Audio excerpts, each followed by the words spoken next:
Ahora también vamos a hablar un poquito sobre lo que he llamado características de la Iglesia Apostólica de Jerusalén, por ejemplo. ¿Sí? En primer lugar, hay que analizar lo que era la doctrina apostólica. ¿Sí? Los creyentes perseveraban, dice la palabra, en la doctrina de los apóstoles. Es importante, sí, porque la enseñanza apostólica es la que provee los fundamentos doctrinales necesarios para la formación de cada creyente. Amén, para poder crecer. Gloria al Señor. Por eso, una de las más grandes necesidades es la clase de doctrina para todos los nuevos creyentes, sobre todo cuando hablamos de jóvenes, pero eso sí se está descuidando mucho en la Iglesia del Señor y está produciendo una generación muy ignorante y muy fluctuante en las cosas de Dios. ¿Sí? Las iglesias apostólicas son conocidas por su estilo de vida de cada creyente. ¿Sí?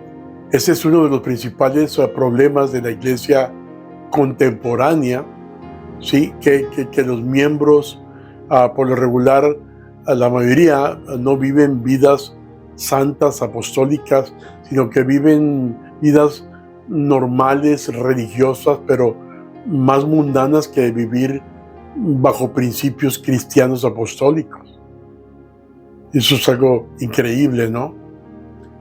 También, en segundo lugar, sí es importante analizar lo que era la comunión apostólica, que lo hemos leído en el pasaje que hemos leído, ¿no?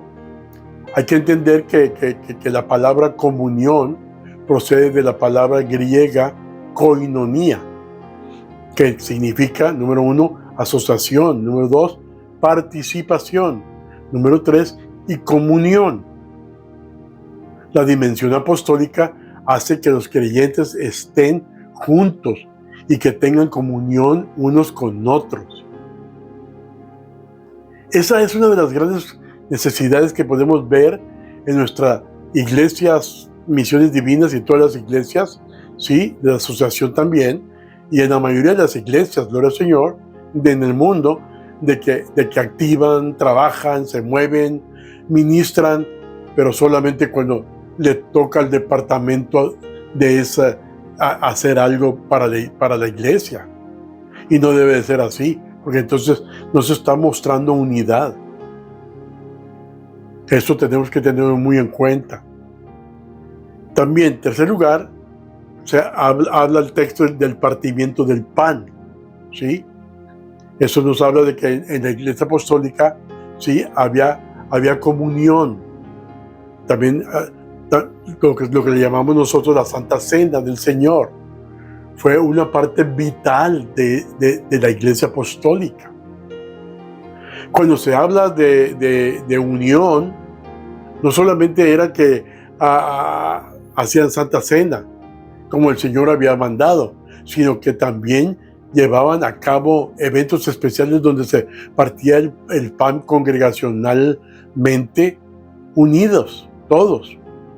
Algo así como nosotros le hemos llamado Fiesta Agape, que es un día cada 2-3 meses en los que se reúne toda la iglesia en el parque, en la playa, en algún lugar, todos, para compartir el pan, para que se diviertan los jóvenes, para que jueguen los jóvenes, toda la congregación completa.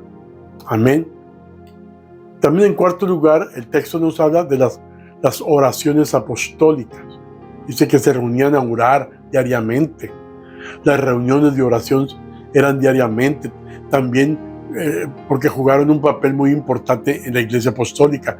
La unción apostólica hay que entender que derrama una fuerte dimensión de oración en la iglesia del Señor.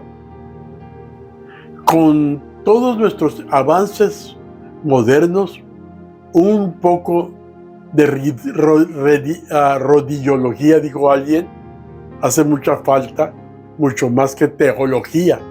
Hace más falta rodillología. Es una de las razones principales por qué Misión Divina siempre se ha aferrado en la oración, especialmente cuando empezó la iglesia, pero está siendo ignorado por la mayoría de la congregación muchas veces. Y esto es lo que está sucediendo en la mayoría de las iglesias también en todo el mundo. Es una de las razones principales, mis hermanos, por qué no fluye el espíritu de avivamiento en el 95%. ¿Sí? 95% no hay avivamiento, no fluye más en la vida de avivamiento en las iglesias. En otros países sí fluye mucho, donde la necesidad de la gente hace que haya más oración y clamen a Dios y pidan porque necesitan para comer o para vestirse o para lo que sea. Y el Altísimo se derrama, ¿sí?, en una forma especial, en forma extraordinaria. El texto también el pasaje nos habla sobre el temor apostólico. Dígalo, el temor apostólico. Aquí se trata del temor reverente, o sea, el temor reverencial del Señor. Algunas versiones bíblicas lo dicen de esta forma, o diferente forma. En otras palabras, es un sentido de reverencia que estaba sobre toda la iglesia apostólica en esos tiempos. ¿Sí? El libro de los Hechos, capítulo 5, versículo 11, nos dice: y vino gran temor sobre toda la iglesia y sobre todos los que oyeron estas cosas. O sea, la palabra se entregaban. Había temor en ellos. Yo creo que mientras más temor de Dios haya en una congregación, en una persona, más manifestación de Dios habrá en medio de su pueblo. Pero como el temor de Dios se ha perdido, primero que todo hacia Dios, peor es la pérdida del temor de Dios en cuanto a los líderes de la iglesia, sobre todo la cabeza o el apóstol que el Señor ha puesto sobre la visión que el Señor le ha dado. Entonces tenemos que tener mucho cuidado de tener temor de Dios. Amén. En la casa de Dios, en nuestras relaciones como hermanos, con los líderes, con el pastor, con el apóstol. ¿Sí? Porque no todos son iguales. Todos dicen que yo soy cristiano, yo esto y yo lo otro, y que se dice que son iguales todos, pero no es así. Mire, déjeme le digo algo muy interesante. ¿Sí? Parecen iguales, pero son diferentes. Mire, cuando hablamos del carbón y el diamante, son del mismo material. El diamante sale del carbón. El carbón absorbe la luz, pero el diamante la refleja. Hay cristianos que son semejantes al carbón y los hay que son semejantes al diamante. O sea que hay cristianos que son semejantes al carbón, donde nomás están chupando y chupando toda la bendición y cuánto, pero hay cristianos que son como el diamante, que lo dan, que lo hablan, que lo evangelizan. Al examinar sus creencias de los cristianos, son iguales más o menos, pero al examinar su experiencia religiosa y sobre todo al observar sus vidas, sus costumbres, su utilidad en la iglesia y en la sociedad, no son iguales. ¿Sí? Hay cristianos opacos en la iglesia y hay cristianos luminosos en la iglesia.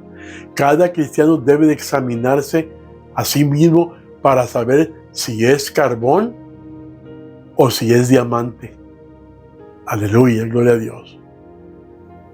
Procedo a la cuarta disertación.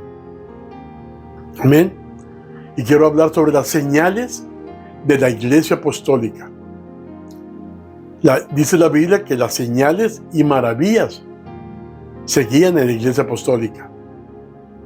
Entonces esto confirma que la dimensión apostólica en la que se movían los apóstoles era simplemente mediante señales y maravillas, como el Señor. Fueron hechas por manos de los apóstoles, dice la Biblia. Y así mismo en la iglesia. Miren, hermanos, personalmente estoy agradecido con una maravilla apostólica, ¿sí? Bien preciosa que el Señor ha puesto sobre misión divina. ¿Sí? El Señor ha puesto su misión divina. Y mis oraciones son y siempre han sido que se levanten hombres y mujeres de Dios con la misma unción para que esta visión nunca muera, aunque pasen generaciones y generaciones. Por eso, mi reconocimiento y honro y reconozco, siempre, si yo se lo proporciono a los que se atreven a ser mis discípulos, sobre todo con el hambre de avivamiento, para llevar adelante la antorcha que el Señor puso en mis manos y en sus manos. Para eso también hay que analizar el quinto precepto, que es la unidad en la iglesia apostólica. Toda la iglesia se mantenía junta, unida, y tenían todas las cosas en común, dice la Biblia. Esto fue una de las características de la iglesia de Jerusalén, quienes estaban unidos en propósito y en mente.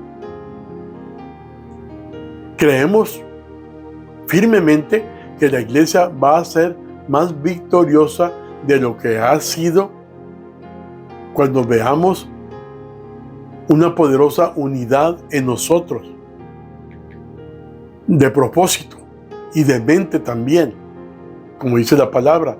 Pero se puede ver que en algunas iglesias se puede ver que muy pocos caminan con los mismos propósitos y muchos menos con una misma mente para ser usados para el reino de Dios. Cuando hablamos de tus propósitos, esto habla en gran forma, ¿sí? Que es importante porque impulsa a la iglesia para avanzar, como el Señor desea que avancemos. Si cada quien vive y ministra dentro de su propia congregación, en la congregación, con diferentes propósitos, no vamos a llegar a ninguna parte. Hay que entender eso. Sí, hay que entender eso.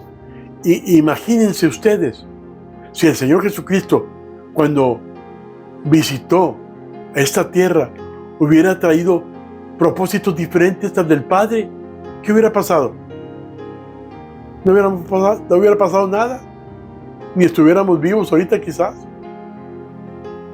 También algo interesante en el pasaje que estamos estudiando era en la iglesia apostólica del dar. ¿Sí? Existía un espíritu de dadivoso en la iglesia de Jerusalén. Este es un resultado de la gran medida de gracia en el área financiera que había en cada uno de ellos. Como resultado de la dimensión apostólica, las necesidades pudieron ser atendidas para todos. Yo glorifico a Dios porque la iglesia siempre ha sido bendecida con todas las necesidades por el Señor. A pesar de que somos una iglesia de estatus financiero mediano a humilde,